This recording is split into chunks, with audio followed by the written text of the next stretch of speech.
In his first days as president, Joe Biden issued a flurry of orders and announcements on a range of issues: immigration, pandemic relief, education. Less noticed were his administration's moves to deal with another national problem, that of evictions. And this cannot be who we are as a country. We cannot let people be evicted because of nothing they did themselves. Announcing that the CDC's eviction moratorium would be extended by at least 2 months. That moratorium, which is not a blanket ban, has slowed eviction filings in cities like Richmond, but it hasn't stopped them. I had been diagnosed with coronavirus, so I stayed quarantined in the house. When I first got the eviction notice, I was in the bed. Ezekiel Hicks pays $1,000 a month for an apartment in the South Side section of a city where, even before the pandemic, roughly 1 in 9 renters faced eviction, meaning a landlord won a court case against a tenant or actually kicked them out. I get up and I look at the door. I see a yellow piece of paper on my door. And I read it, and it was like, you have 30 days to be, we want you out of here at a certain date at a certain time. Mr. Hicks is like so many Virginians, Richmonders, Americans right now. He was current on his rent right up until the time that he lost work. But because of COVID-19, literally in Mr. Hicks's case, because of COVID-19, he was unable to work. And as a consequence, now he's unable to pay his rent. Without income, Hicks missed some rent payments starting in May. Over the next several months, as his landlord tried to evict him, the amount he owed ballooned to $6,000, including not just back rent, but late charges, plus his landlord's legal fees. Hicks's situation isn't unique, according to Professor Benjamin Teresa, who studies housing and urban development. People who were already predominantly renters in terms of working in the hospitality sector and hotels and services that are hard hit by both the pandemic and recession, that they've lost hours or lost their job completely, and so they're even more vulnerable to losing their homes to eviction. Fight, fight, fight! Housing is a right! Fight, fight, fight! Housing is a right! The moratorium gives tenants temporary relief, but when it ends, back rent comes due in full. That puts the burden right back where it was before the pandemic, on the segment of the population that has long been marginalized and disadvantaged.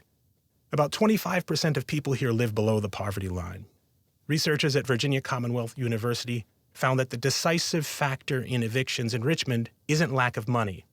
Even after controlling for income and property value, they found Richmond's most decisive factor in evictions is race. The most influential factor at the neighborhood level on eviction rates in a neighborhood is the racial composition of the neighborhood. So as a neighborhood has a higher share of Black and African American residents, it also has a higher eviction rate.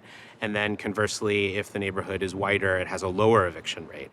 While there's no perfect comparison, 2 examples of Virginia show a stark contrast. Nearly 50% of Richmond's population is Black, and the pre-pandemic eviction rate was just over 11%. Buchanan and Dickinson counties have nearly the same poverty rate as the city of Richmond, yet their eviction rates have been below 1%. Both counties' populations are also more than 95% white.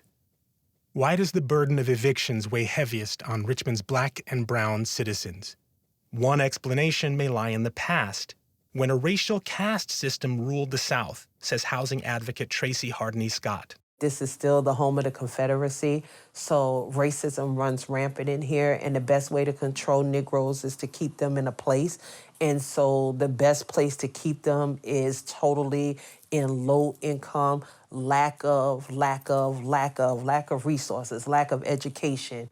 Until the mid-20th century, Blacks were largely excluded from political decision-making, confined to certain neighborhoods, redlined into zones where banks wouldn't offer mortgages, and generally made second-class citizens by American law and custom. If you want to know what's going on in African-American communities in the 21st century, you've got to walk through the fire of Jim Crow segregation. There are residual effects from the public policies of the mid-20th century that continue to still resonate profoundly in the 21st century. The century that gave us the novel coronavirus, which has hit Black, brown, and indigenous people, all historically marginalized, with particular ferocity. This is precisely what happens when people who have been compressed in the neighborhoods, who live in multi-generational households, who work on the front lines of particular jobs, underpaying jobs, that carry a high amount of the viral load.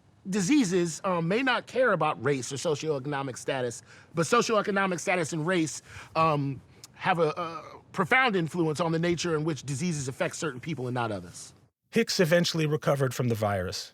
Despite being legally covered by the moratorium, it took the help of a legal aid attorney to pay back rent with funds from a city rent relief program and to get his eviction case dismissed. Right now, my rent is paid up through a program that he introduced me to. And my rent is paid up, and I'm trying to get this other job because the job that I had, I can't do that no more. Hicks says he saved some money to pay rent, but he's been hunting for steady work for months. He'll make ends meet any way he can. Plasma center, different jobs, odds and end jobs. I can't go through this no more. You know, I'm a grown, independent man. If I got to, I would go pick cans up and cut grass, break leaves, whatever, to pay my rent.